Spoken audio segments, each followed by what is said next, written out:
Hello my dear guys, আসসালামু আলাইকুম। Osman Sahal medical services YouTube চ্যানেলের পক্ষ থেকে আপনাদেরকে জানাই স্বাগতম। আশা করি আল্লাহর রহমতে আপনারা সবাই ভালো আছেন। বন্ধুগণ, আজকের ভিডিওতে আমি আপনাদের সাথে বাচ্চাদের বা প্রাপ্তবয়স্কদের বুকে সর্দি বা কফ জমা, কফযুক্ত কাশি, শুষ্ক বা শুকনো কাশি, অ্যালার্জি বা চুলকানি ইত্যাদি সমস্যার সমাধানে অত্যন্ত কার্যকর একটি মেডিসিন এবং মেডিসিনটির নাম, দাম, গ্রুপ বা জেনারিক নাম, প্রস্তুতকারক কোম্পানির নাম, খাওয়ার নিয়ম এবং এর সাইড এফেক্টস বা পার্শ্ব প্রতিক্রিয়া সম্পর্কে আলোচনা করব। তবে ভিডিওটি শুরু করার আগে আপনাদের প্রতি রিকোয়েস্ট, আপনি যদি আমার চ্যানেলে নতুন হয়ে থাকেন তাহলে অবশ্যই চ্যানেলটি সাবস্ক্রাইব করে লাইক, কমেন্টস এবং শেয়ার করবেন।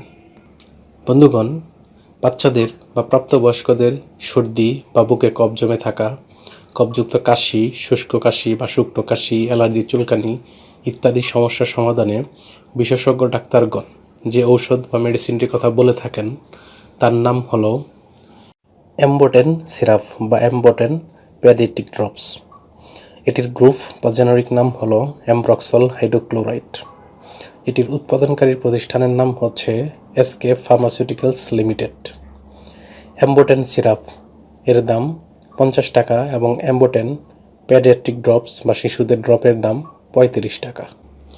এটি খাওয়ার নিয়ম হচ্ছে বাচ্চাদের ক্ষেত্রে পেডিয়াট্রিক ড্রপস যাদের বয়স 0 থেকে 6 মাস তারা 0.5 মিলিগ্রাম করে দিনে 2 বার, যাদের বয়স 6 মাস থেকে 12 মাস তারা 1 মিলি করে দিনে 2 বার এবং যাদের বয়স 1 বছর থেকে 2 বছর তারা 1.25 মিলি করে দিনে 2 বার সেবন করতে পারবে।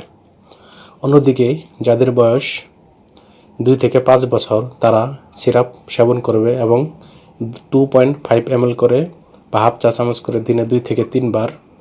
যাদের বয়স 5 থেকে 10 বছর তারা 5 মিলি করে বা 1 চা চামচ করে দিনে 2 থেকে 3 বার এবং যাদের বয়স 10 বছর বা তার ঊর্ধ্বে বা প্রাপ্তবয়স্ক তারা প্রতিদিন 10 মিলিগ্রাম করে বা 2 চা চামচ করে দিনে 3 বার সেবন করতে পারবে।